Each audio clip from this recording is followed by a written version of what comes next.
Mom, it's good you're here. We ought to speak. Yes? Concerning what? I've spent time with your troops, dressing their wounds, treating them. They respect you greatly, would follow you into any fire, any flood. Happy to hear it. They're good folk, one and all. Yes, precisely. In fact, too good to die in a senseless war. Not certain I understand. The Imperial Army's enormous. Just how enormous we know, both. Had you all the Norse kings at your side, victory would still be unsure. Yet you fight alone. Know well you cannot rely on them.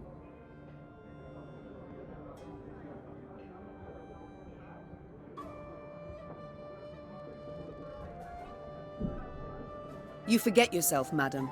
Forgive an old woman, Mom. At my age, memory can indeed be fleeting. For instance, the memory that all rulers are the same. I thank you for reminding me. Isbel, I may yet surprise you. You're proud, persistent, and sure of yourself. Just as I was at your age. It may work in your favor. Only time can tell. Meanwhile, how might I help? You're no village witch, no healer. That much is clear. But nor do you look like our northern sorceresses. I use no glamour, true.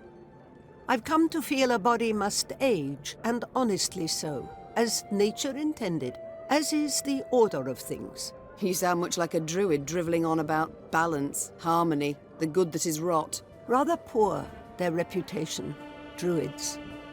Yet they're in the right in this regard, I believe. Defy nature's laws, and nothing good can come of it. Is that also why you wear no shoes? Ha! No. I simply like to feel the grass between my toes, the sand, the mud. You must try it sometime. I shall think on it. Thank you, Isbel. Duty calls. I must go. Of course. Should you need me, I'll be here.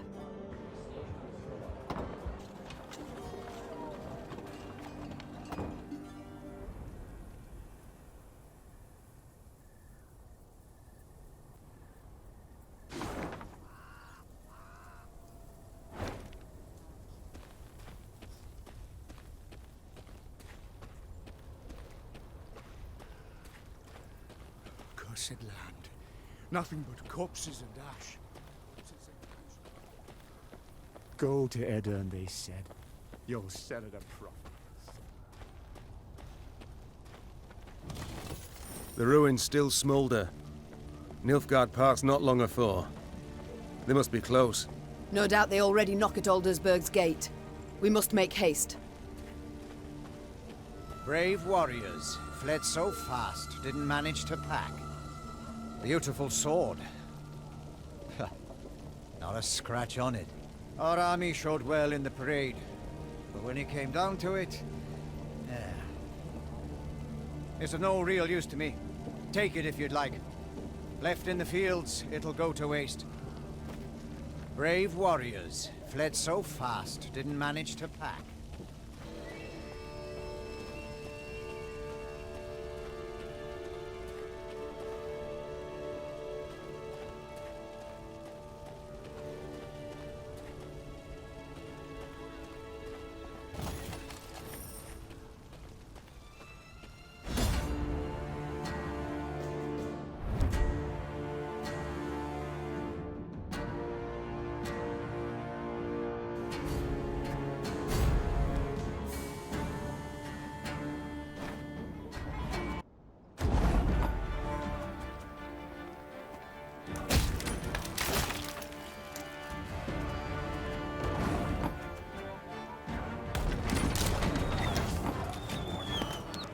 Give me a target.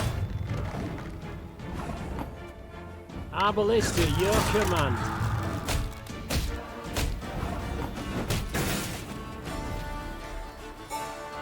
It's gonna be a right good levy, big and beautiful.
Maeve shook her head in disbelief as she surveyed the landscape before her. The Nilfgaardians had destroyed everything in their path. Burned farms, trampled fields, leveled orchards. The bastards. She hissed. They mean to cause a famine. When the Lyrians reached Braithwaite, a small village near Aldersburg, they saw gaunt men and women, more bone than flesh, gnawing on acorns and boot leather. The invaders had requisitioned every scrap of the village's food stores and hauled it off to their nearby camp. In strained voices, the villagers begged the Queen to help them retrieve their supplies. Milady, frost'll come before we know it. Felt help us. Why not a soul will live to see the thaw? Maeve looked around at the blackened, scorched village, at the walking skeletons who dwelled in it. The suffocating smoke bellowing up from the fields sent tears streaming down her face. I'll do what I can, Was all she said. She knew this was not the time for a rousing speech. She needed to act. Milady, have mercy. We'll waste away and starve. Milady, milady, have mercy. We'll waste away and starve.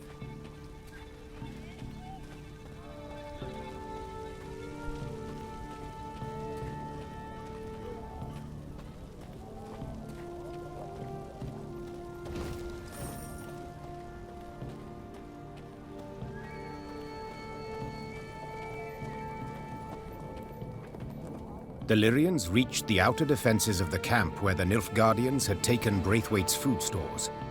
Rayla delivered her report. 3 heavy infantry regiments, Nazari arbalists, The warrior said. and I heard neighing, so they've cavalry as well. Maeve said nothing, working it over in her head. The fate of the starving villagers weighed on her heart. But was it worth risking heavy losses to aid them?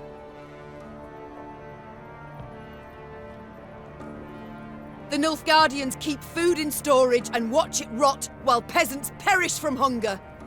Will we allow this? The Queen said, addressing her soldiers.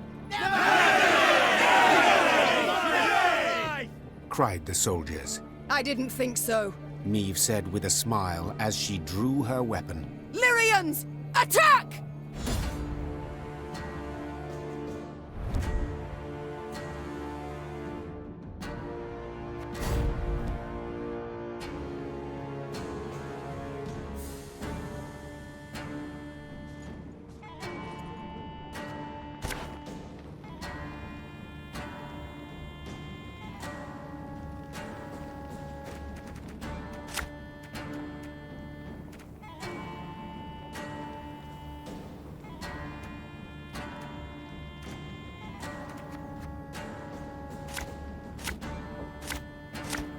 Today our swords shall taste imperial blood! Ha! Scrubbing duty again? Oh, gods.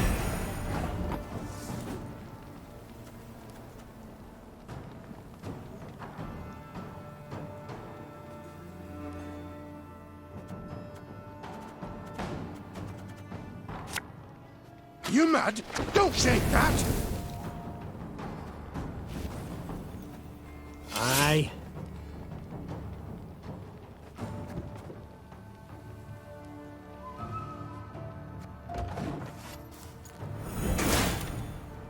New orders? No?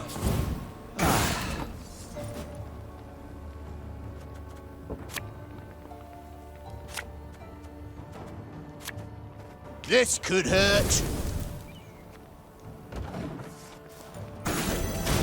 Ha! Order!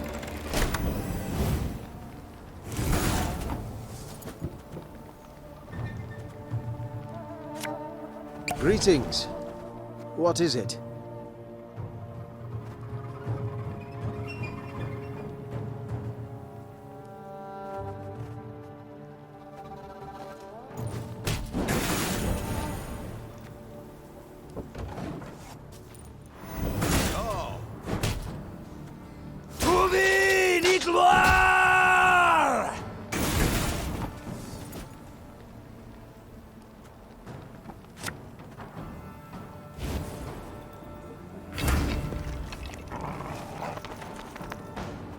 Should have listened to me, old lady.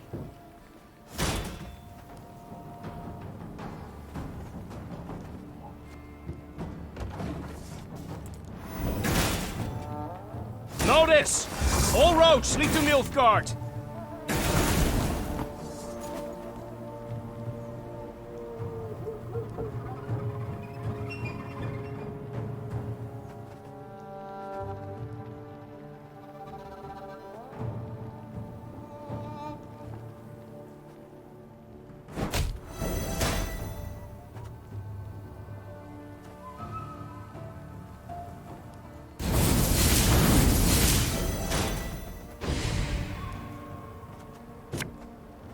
My scars? No, they don't hurt.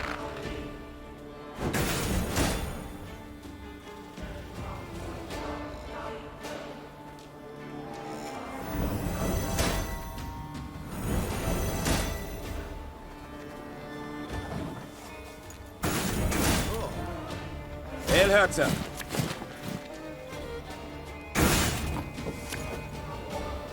We got a job to do.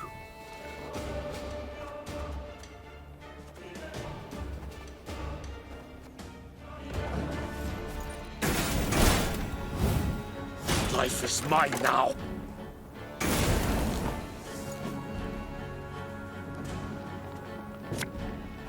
This harvest, we'll be reaping black-clad heads.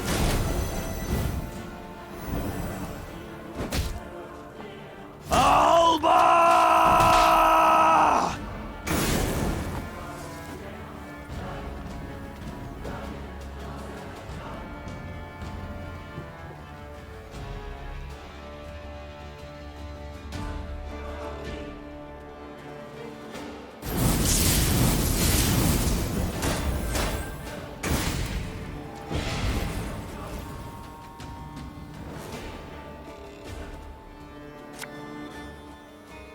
I saw them. No other way.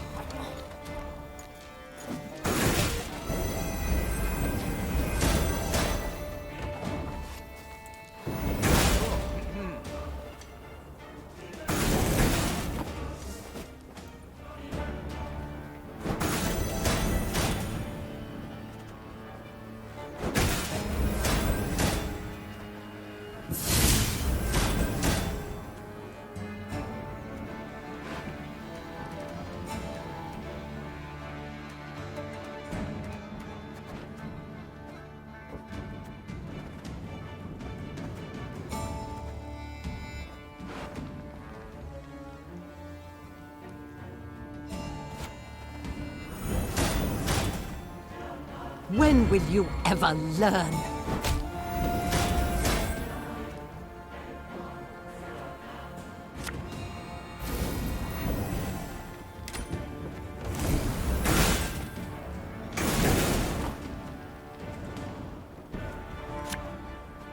Nothing personal, I assure you.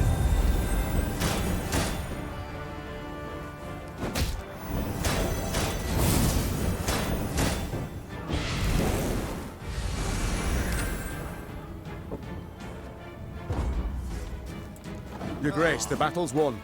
We've secured the storehouses.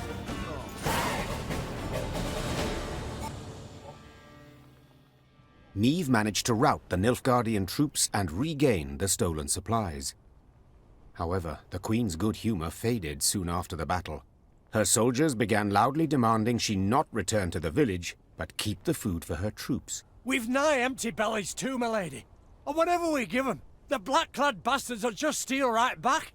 Better to strengthen our own army than the enemy's.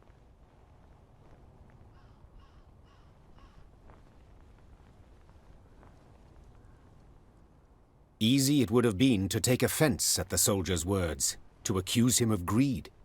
But his words held much merit. Niamh's army had no less need for the food than the peasants, and in war-ravaged Aedirn there were few chances to replenish their supplies. After a moment's hesitation, the Queen announced her decision. We shall divide the food. Half we return to the peasants, half we keep for ourselves.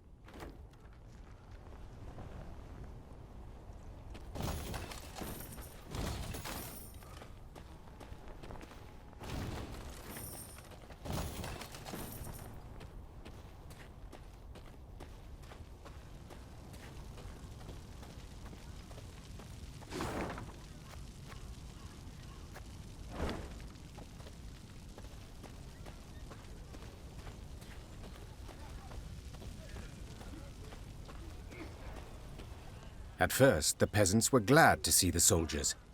But their joy quickly turned to anger when they found Meve had decided to return only half the recovered supplies. And for a queen to stoop so low, robbing good folk, starving good folk. Ugh! Meve refused to argue with the villagers. Yes, justice was on their side. But in times of war, justice counts for little. A thief who takes half your coin is just as much a thief as one who takes it all. Remember these words well. A thief who...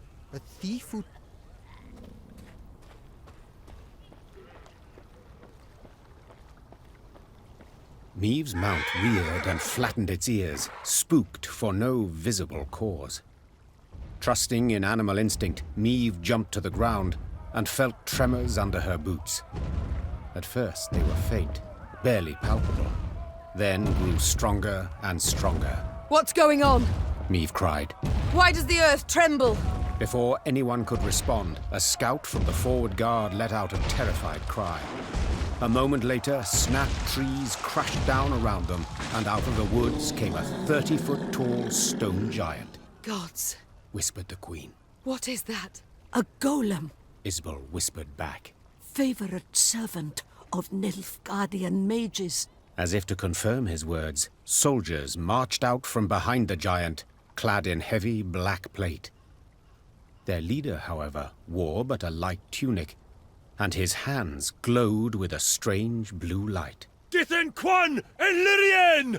He shouted, giving the order to attack. Glor and Ard Feyin!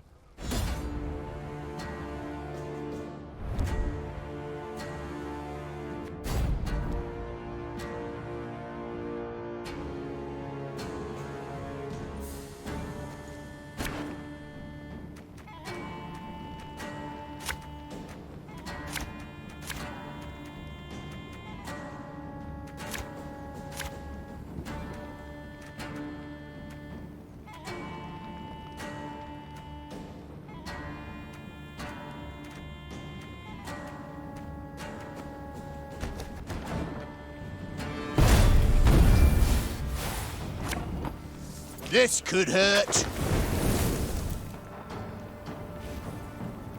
Eh?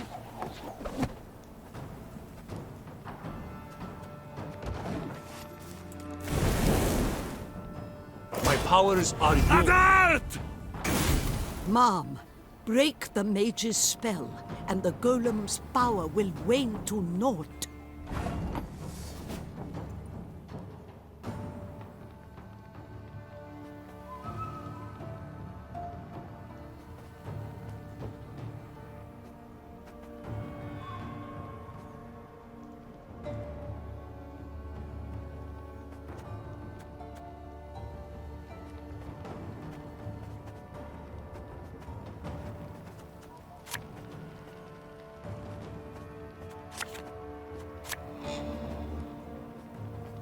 If anyone asks, you've not seen me.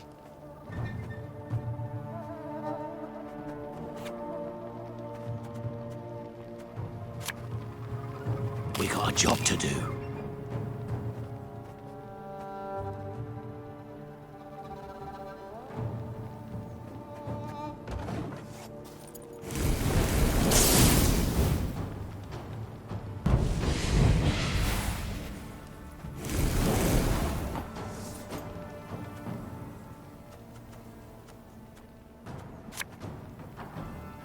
Watch your heads!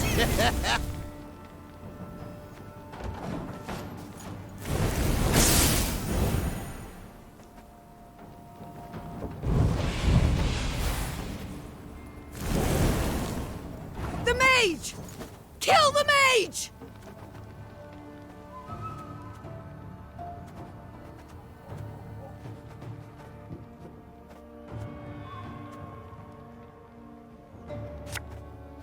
My scars?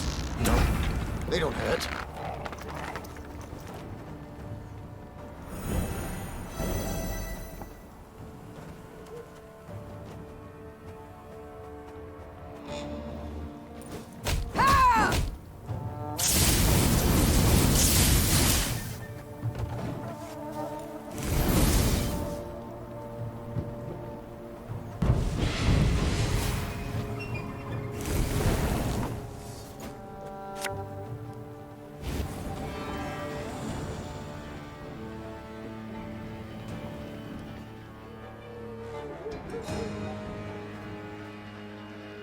There's been a mistake. I'm no mage.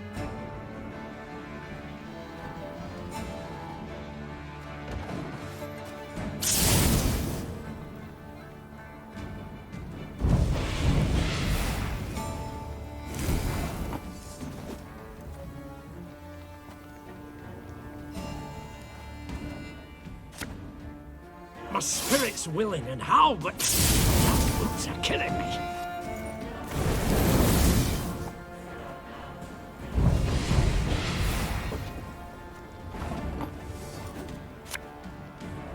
The Demavend!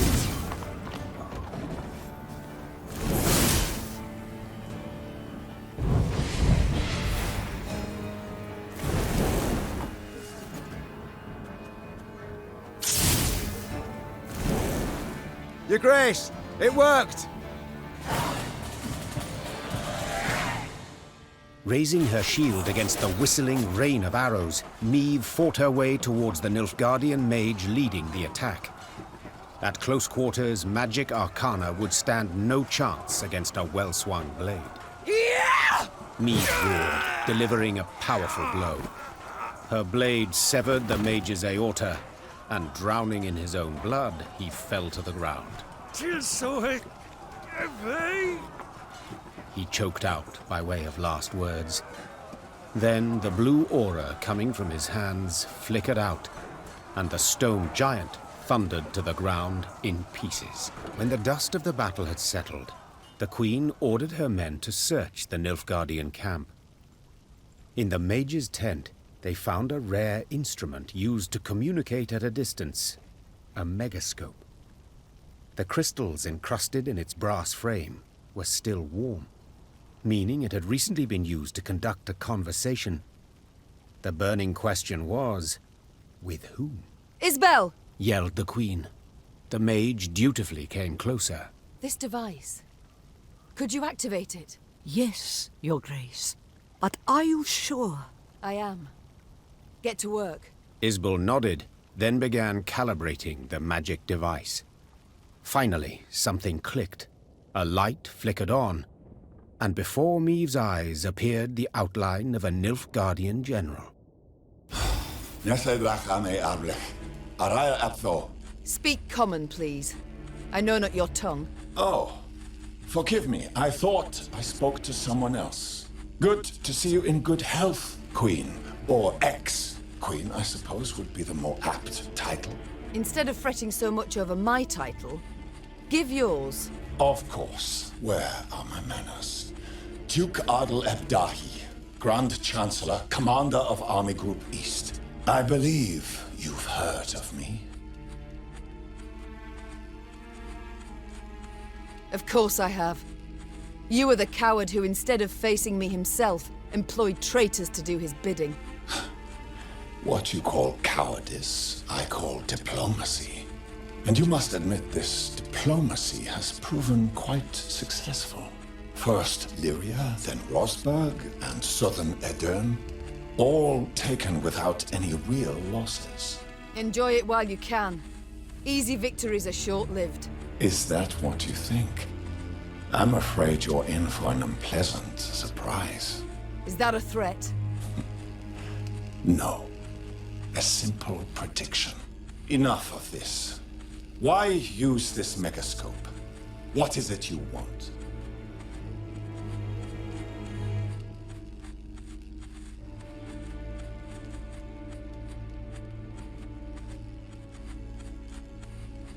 I wanted to see the man who's butchering Aedirn.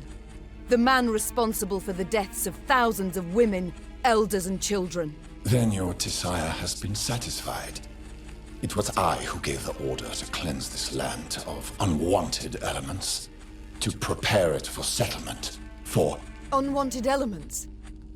Those are living folk you speak of. If you were to look at this war in historical perspective, considering the wider geopolitical context, forget it. It's impossible for you to grasp. Farewell, Your Majesty. Or rather, till next time. For there will be a next time, I assure you. A quiet fell over the tent. The Queen stepped outside, squinted her eyes against the glare of the burning fields, and swore to herself that when she did see Grand Chancellor Aerdal Aep Dahy again, he would be a whole head shorter.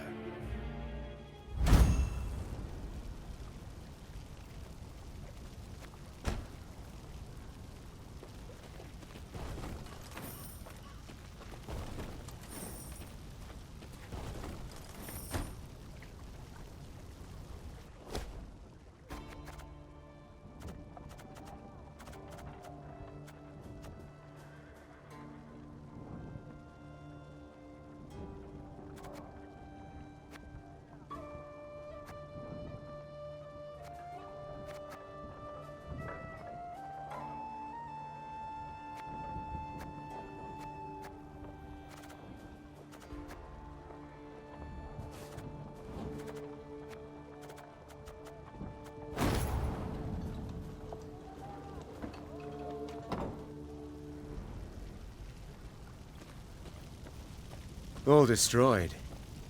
As if nobody lifted a finger against the Nilfgaardians. King surely ordered all his armies to return to Aldersburg. Took cover behind its walls. I do not wish to dismay, but after what we saw at Rossburg... Enough doomsaying, Gascon.